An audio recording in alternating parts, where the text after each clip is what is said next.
Are you drinking alcohol and you tell yourself that, well, I'm only drinking a couple times a month, and so it's not that big of a deal, and you just kind of have this perception that it's not that bad. Yet are you simultaneously struggling with your weight loss goals?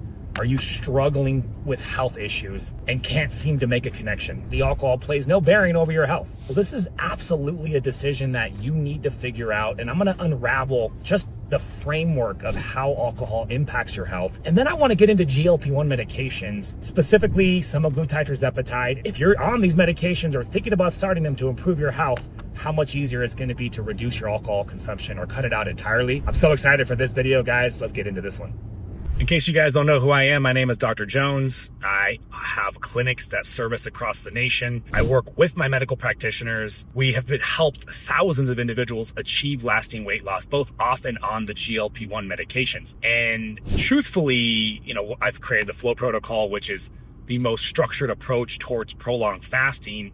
And as this thing has evolved to embody all aspects of metabolic health, specifically with these GLP-1s, I feel really confident that nobody is doing fasting with GLP-1s alongside metabolic health. And I have seen no other platform for coaching you guys on your GLP-1 medications. Like, our goal is to keep you on the lowest dose possible. And medical practitioners, our goal is to help you achieve medication independence, GLP-1 and others. And we do that by optimizing your health. We do that by helping you to implement sustainable lifestyle strategies. We're all about that. Alcohol is such an interesting substance. It's very interesting that, and fascinating too, when you really think about it, that we have a substance that makes us feel awful the day after, and depending on the intensity, sometimes even a few days after. Yet we still seek this toxic substance that's very bad for you,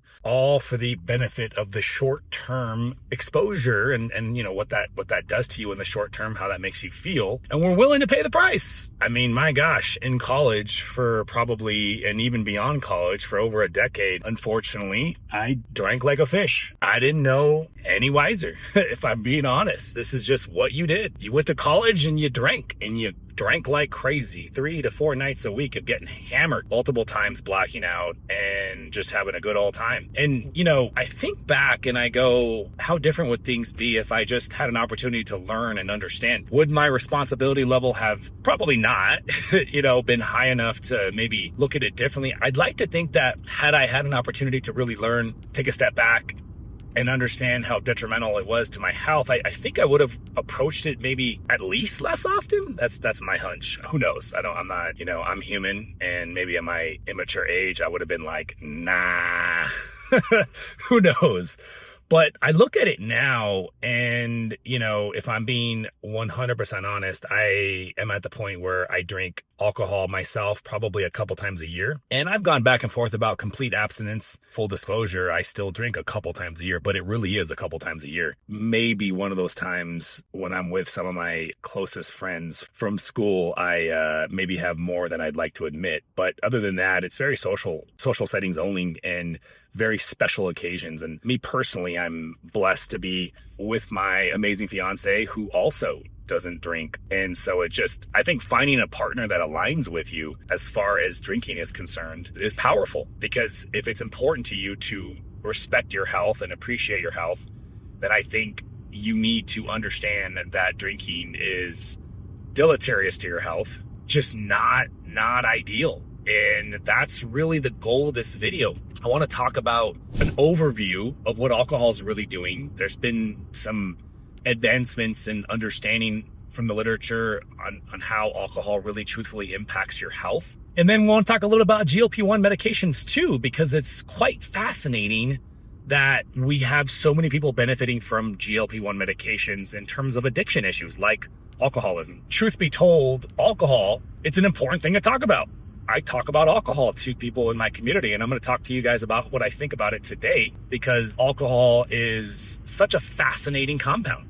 From an upper level, just how I feel about it. Conclusion, I think that optimally, there's no need to drink alcohol.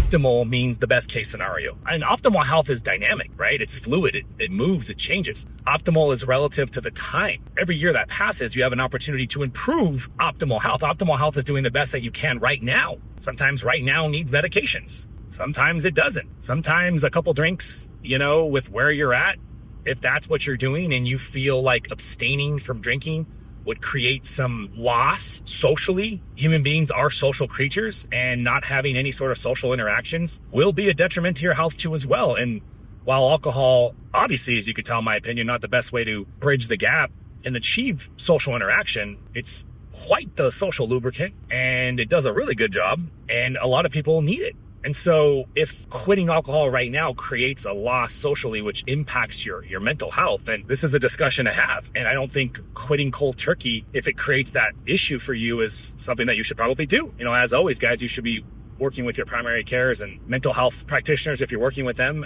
as far as any potential addiction issues, if that's what we're dealing with. But this video, I want to talk about both categories, full-blown alcoholics as much as just your social drinkers, and probably more so this is about social drinkers, because the way that we look at alcohol, and it's such a massive industry, and it's just ubiquitous in society, right? It's unfortunate because of how detrimental it is to your health. Basically, in conclusion, you should strive to abstain from drinking. You should strive to finding different methods to allow you to socialize and solve whatever problems alcohol is solving for you currently. And then once you get there, once you're able to find better solutions, then great. Again, we're striving for that, but I don't want anybody to feel like a loss from the concept of thinking that I need you to quit now, because that could be very overwhelming. But just to be clear, so do better, maybe decrease your frequency.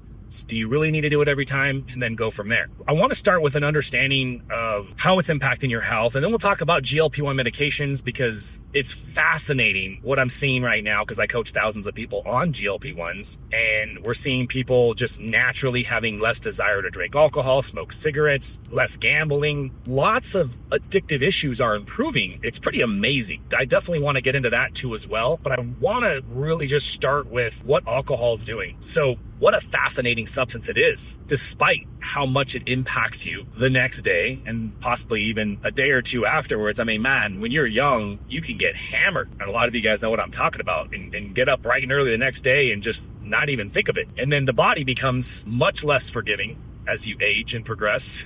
And all of a sudden you're like, whoa, and you start to realize I can't afford to get up and be compromised, right? And I noticed that as I got older, as I hit my 20s and mid 20s and late 20s, it just continued to get more clear to me that I couldn't do this. And so naturally, the frequency decreased because it wasn't even an option. I had to function. I had responsibilities. I had things to do, and drinking just was naturally not important enough for me. So it just sort of fizzled out.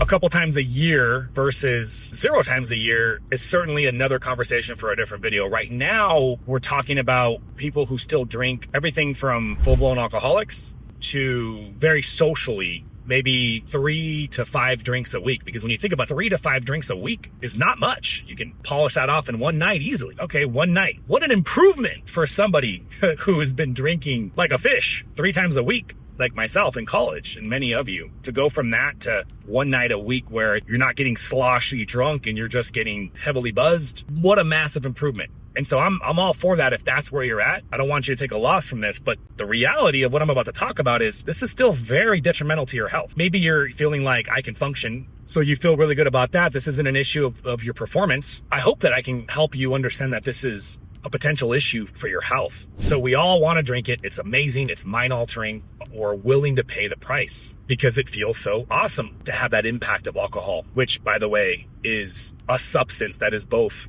fat and water soluble, meaning it makes its way into every crevice of your body, into your brain, into all your cells. Alcohol gets metabolized into a very toxic substance, acetaldehyde. And it's acetaldehyde that creates a whole slew of problems because acetaldehyde, by definition, is toxic to the body. What we now understand is that even just drinking a couple of drinks per week, just a couple, will create many of the issues that we're about to talk about. The one that I think is important to understand is anxiety, because anxiety, low levels of anxiety, moderate levels of anxiety that you wouldn't diagnose as full-blown anxiety disorders and consider medication, although I would fight tooth and nail for any of my loved ones to be on medications for anxiety, even major, if we can find a better solution, which we do have many. But for people that deal with moderate and lighter anxiety, I don't want to medicate. They just live with it, right? Which I respect, but it still sucks to have anxiety. And so just a couple drinks per week, literally 2 to 3 drinks a week, which is very little, will create increased levels of cortisol when you are not drinking. Cortisol is a very detrimental stress hormone. When elevated, creates elevated glucose levels, which leads to elevated insulin levels and is counterproductive for any of you looking to lose weight, looking to achieve lasting weight loss, because cortisol, and I've made plenty of other videos talking about this, cortisol leads to the progression of insulin resistance, and it could be the very reason why you're not able to achieve lasting weight loss despite everything else being dialed in, because cortisol is keeping your blood glucose levels high. So the big takeaway here is that even small amounts on a weekly basis are now shown to be detrimental. We have this compound acetaldehyde, and eventually your body breaks it down to acetate, which is a form of energy, right? So there's 7 calories per gram of alcohol, and your body can use the acetate. It's devoid of nutritional value, right? So it's empty calories. It's heavy. That's a lot of calories, not to mention everything that goes along with the drinking too as well, as far as consumption of food. What it does in the brain, and that feeling that we're getting of relaxation, social inhibition, is we have a literal impact on the frontal cortex of your brain. And the frontal cortex is the part of your brain that will give you the ability to second think things, it's sort of your inhibition to impulsivity. And so what we're doing is we're dampening that part of your brain that's responsible for preventing you from being impulsive and acting on urges. And this gets really, really deep, because there's certainly more to be said about this, but from a basic understanding, that's what alcohol does. Additionally, alcohol ravages your gut microbiome. This isn't a good thing. Your gut microbiome is very important for so many different aspects of your health. And truth be told, we are still continuing to better understand the gut microbiome. But we know it's important, and we know a healthy gut microbiome, a good ratio of good to bad bugs, ideally more good, is significantly important for reduced inflammation. A lot of various important nutrients and even neurotransmitters are produced by beneficial gut bugs. And so alcohol kills the good bugs and does create dysbiosis. And dysbiosis is just a term for unideal ratio between the bad and the good. You're always going to have good and bad, and it's okay. Some argue that that's necessary for balance and harmony, but the ratio of bad to good increasing is not ideal. And so alcohol is very unforgiving to the gut microbiome, which is why a lot of people usually the next day after a night of drinking, diarrhea, bloating, just not feeling good overall when it comes to digestion. We have a cascade of inflammatory cytokines that are produced from the toxic effect of the acetaldehyde. Not to mention, the big hit is to your liver. Alcohol is solely processed by the liver, and it is very, very toxic to your liver. A good, healthy liver can get the job done, but every single time you are drinking, especially heavily drinking, it's like a punch to the liver. If I had to try to give it some metaphorical context, you could survive some punches, but every punch is no bueno. And this is why anybody who's drinking, I strongly recommend that when you drink, even if it's occasional, you safeguard and protect your liver with nice things like milk thistle and anti-inflammatory, antioxidant support too as well. We have a heavy hit to the liver. We have an increased production of inflammatory cytokines. We have an insult to the gut microbiome. And all of this just for a couple hours of feeling good? We touched on this a little bit earlier, but increased cortisol when you're not drinking. And I think to me, that's the biggest one that really, all of them were important, but anxiety. I felt like just a little bit of anxiousness, learning that drinking just a couple drinks per week was increasing likely the anxiety. The other 6 days per week, 6.5 days, 6 3/4, just wasn't worth it. It just really wasn't worth it. And I promise you guys, you get used to not drinking. You get used to it, especially if you're only having 1 or 2 drinks. For me, 230-pound individual, 1 or 2 drinks was for flavor. I wasn't feeling a buzz. A lot of you could feel a really powerful buzz for 1 or 2 drinks, so I got to make sure that there's context to this. But for anybody having a single beer or half a beer or something like that, and you're not really getting a buzz, then what are you really drinking for? At that point, it's just, okay, let's say you really enjoy the flavor. Okay, great. Well, there's other flavors that I think you will learn to love because of the damaging impacts that alcohol has to your body. We need to clear the air. There is no health benefit of drinking alcohol, period. There isn't. The resveratrol that you can get from some good wine, you can just take a resveratrol supplement. Let's just make that very clear. You guys are on my page because we always have this overlying theme of lasting weight loss, and where does this all fall to the lasting weight loss spectrum? Well, gut health hugely impacts inflammation, and inflammation is already an issue. So now we have two insults of inflammation, which will drive fat storage, which will make it harder for you to become insulin sensitive. So we're literally working against ourselves more than just the calories, which we're about to get into even more, but also the impacts to your insulin levels. It's a double whammy. We're drinking a ton of empty calories. We're smashing our hormones and producing toxicity, so putting more stress on the liver. How many of you guys can honestly say, if you're being very conscious, you're trying to reduce your calories, that you don't give in to some snacks and some goodies and some chips and some whatever it is in the social settings of which you're drinking? It becomes much more challenging and much easier to just give in to those impulsive desires and cravings of generally very calorically dense foods surrounding these social settings in which you're drinking. Not to mention too, when you are actively drinking alcohol, your body is busy detoxifying. And so generally your body goes into storage mode for the majority of calories that you're consuming, because its priority is detoxifying and getting rid of that toxic substance, acetaldehyde. The big takeaway here is, wherever you're at in your life, strive to do better.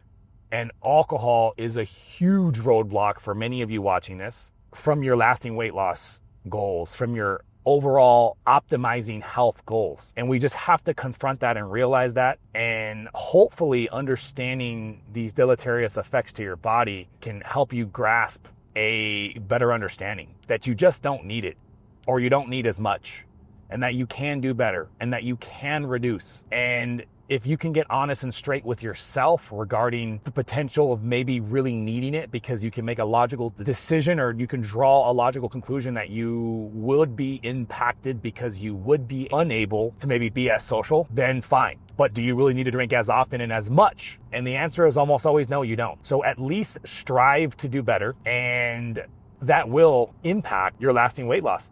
So now getting into GLP-1 medications, this is fascinating to me. So GLP-1 medications, like I said earlier, because I coach thousands of people, literally make it easier to drink less alcohol. It's wild. In case you didn't realize, GLP-1 medications are being studied for addiction type issues. Looking from the literature that I've been able to review and just kind of trying to understand the mechanisms, and we still have so much more to understand. When we look at addiction issues, generally there are altered pathways in the dopaminergic system in the brain, dopamine. There's this conditioned reward, or maybe it's conditioned, or maybe it's there genetically. I don't know. That's not what I specialize in. But there's an alteration, a dysfunction in this dopamine pathway. And, dopamine is sort of that motivation seeking, reward seeking, producing satisfaction, feeling good too as well, but more from the accomplishment, right? The reward of accomplishing something. For addiction issues, people can only feel that when they're resorting to whatever substance they're addicted to. It's almost as if, because we do know, and now getting into the GLP-1 medications, in case you don't know, the semaglutide, tirzepatide. Semaglutide is considered a GLP-1 agonist, and tirzepatide is considered a GLP-1 and a GIP agonist, and there are receptors in the brain. My only guess, trying to make sense of it all, especially from what I've seen happening, it's as if stimulation of the GLP-1 receptors in the brain dampens this dysregulated and dysfunctional pathway. It's not as intense. Again, the result that I see all the time is like, hey doc, I'm just drinking less. I just don't want to drink as much. And that's fantastic. For me, I'm not saying treat your alcoholism with GLP-1 medications. That's not what I'm saying at all. It's not approved for that. Absolutely, if you are an alcoholic, please seek proper help and support. But could GLP-1 medications be part of the equation? I think they need to be considered. And I think you should speak to your healthcare practitioners about it, because it appears that this can be one of the tools. I think cognitive therapy should be important too as well, but this could be one of the tools that you utilize when trying to beat alcoholism. And for the rest of you that are not quote unquote alcoholics, but like to smash 2 nights a week, 3 to 8 beverages a night, you're not getting drunk, you're not getting sloshy, but you're feeling really good, you should notice a decrease in that. So let me take a step back. We're going to take it back to weight loss, the primary thing that we do in our clinic. Why is it that some people, like anything, right, get amazing results and some people don't? which by the way, everybody's losing weight, everybody's losing fat. But when I say good results, I'm talking my patients that are achieving lasting weight loss, able to reduce their doses and maintain their weight either off the meds or on very low microdoses. That's our goal for everybody. Why are some people able to do it better than others, right? Well, they put in more work. Yeah, okay. Like, what does that mean, put in more work? Well, it starts with you. It really does. You are the thing that runs your body. What do you mean? I am my body. Are you your body? And that's a really philosophical, esoteric, religious and spiritual sort of question, and I definitely don't want to take it there too much, but I am one, and I don't mind sharing this, and I think many people agree with this concept that we are spiritual beings that inhabit this physical body. And there are many scientific validations of this fact, and I think that you as a being makes this decision, and if it's a decision that requires cooperation from your body, right? Like, I want to achieve lasting weight loss. I'm willing to make changes. I want to put in the work. And then food chatter is your body saying, I don't think so, because, you know, food chatter is a result of insulin resistance and many other things I don't think we fully understand. Obesity is a very complex disease. I always like to resort to David Goggins as an example of that whole mind over matter thing, which is really what we're talking about. Mental toughness and being able to override physical limitations. I think people would generally agree to the concept that mental toughness can step in, so to speak, in certain situations for physical limitations, but to a certain extent. Where I'm going with this is you got to make a decision to strive for lasting weight loss. You got to make the decision to say, I want to drink less or I want to quit alcohol. It's got to start with you.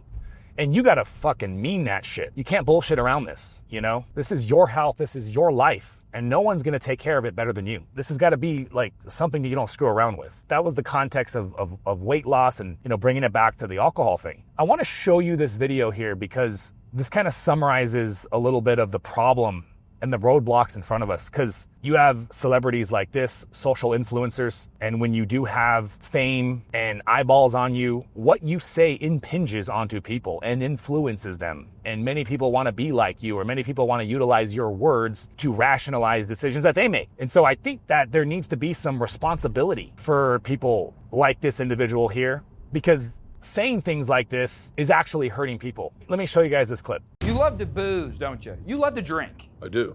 You booze till you snooze. Dude, let me tell you something. I will never quit drinking. I will never quit drinking. I will always make sure that I can keep my body healthy enough so that I can always drink. I love seeing a sunrise with a cocktail, seeing a sunset with a cocktail, having friends walk into your house with a bottle of wine, getting on a plane. Can I get you something? Double Jack on the rocks, lots of rocks. I love the moment someone says, hey, we should get a drink, and you're not supposed to. That feeling, it's like a first kiss. You don't get that first kisses when you're married. You get to have those first drinks. At a brunch, someone goes, should we do mimosas? And then the waiter goes, actually we have bottomless mimosas. And you're like, this is gonna be the best day ever. Pretty wild, huh, right? He really does make you want to go have some drinks, right? My gosh. I mean, you can see his eyes getting watery there with excitement. I mean, you want to talk about an alcoholic, a true addict here. I mean, the message he's communicating is life isn't worth living without alcohol. He's literally living to drink. And you know, I think each and every one of you guys, you have your own decisions to make in life. And if you want to live a life that's all about living and not about living healthy and productive at your best level and contributing to others, then that's your decision, right? It's your prerogative. If you want to drink your way and that's all you care about, that's cool. That's your decision. You have that right. But to get on a platform and share that message, I think that's just very irresponsible. I mean, just look at the guy. Does he look healthy to you? Truth be told, as much fun as many will argue that he has, and you know, the quote unquote, I'm just gonna live life. And this kind of goes back to just like, I'm just gonna eat like shit. I don't care if I'm fat. I mean, yes, you do. Like, let's not bullshit yourself. Let's not bullshit everybody else. Nobody wants to be fat. Nobody's okay with being fat. Every fat person, if they had a decision, if they had an ability to flip a switch and not be fat, they would flip that switch. I think everybody would agree with that. But of course, if you're stuck in that situation and you can't fix it, you're gonna make yourself right about the situation. That is the nature of human behavior. You have to make yourself right about something to feel good about it. You have to validate. And generally, this is excuses. This is the I can't because, you know, the self-imposed roadblocks. I believe to my core that he believes what he says, and he would have no problem telling me that kick rocks, I'm living life, you know, sucks for you. You sound very boring. And I'm like, okay, do you think he's going to feel that way when he's in his deathbed and his kids, maybe very young grandkids, have to watch grandpa die because of a failed liver, alcoholic liver disease, whatever condition kills him, pancreatitis? Do you really think that in that moment, in the last days and weeks of his life, that he's not having massive amounts of regret? Maybe not. Maybe he will drink himself to death. And I guess that's the way to go. If you are going to live that life, then have no regrets, right? But seriously though, what about the people that depend on you? Let's say you just really truthfully don't care about yourself. What about the rest of the world? Let's take yourself out of your world for a second. What about the people that depend on you, your significant others, your kids, your contribution to your community and or job? Right? What happened to duty and obligation? And I think it's just so damn selfish for people to disregard their own health when they are in a situation where others depend on them. Sometimes you need to think like that, I think, to understand and maybe find the motivation necessary to make the changes. If it ain't for yourself, what about the others? I don't know. That's all I really wanted to say, and I hope that you guys find this information helpful. Let me know in the comments if you've experienced decreases in your drinking from GLP-1 medications. And the final takeaway is, even if you're off GLP-1 medications, see what you can do, get honest and straight with yourself, and see if you can reduce or flat out quit, and you're okay with that decision. And if you are on GLP-1 medications, then absolutely do this, because you actually are taking something that's gonna make it easier in most cases to actually decrease your drinking because of the effects on the brain potentially. And I can validate that from what I've seen. And I look forward to the future when this possibly does happen, where it does become an FDA-approved medication, really a peptide, to use to help you with your drinking. As always, guys, keep it locked and loaded. If you guys enjoyed this video, the sun is no longer glaring on my eyes. Check out this video. It's where I take a deep dive getting into the protocol of what we do regarding microdosing of GLP-1 medications and how we help people achieve lasting weight loss. We'll see you guys later.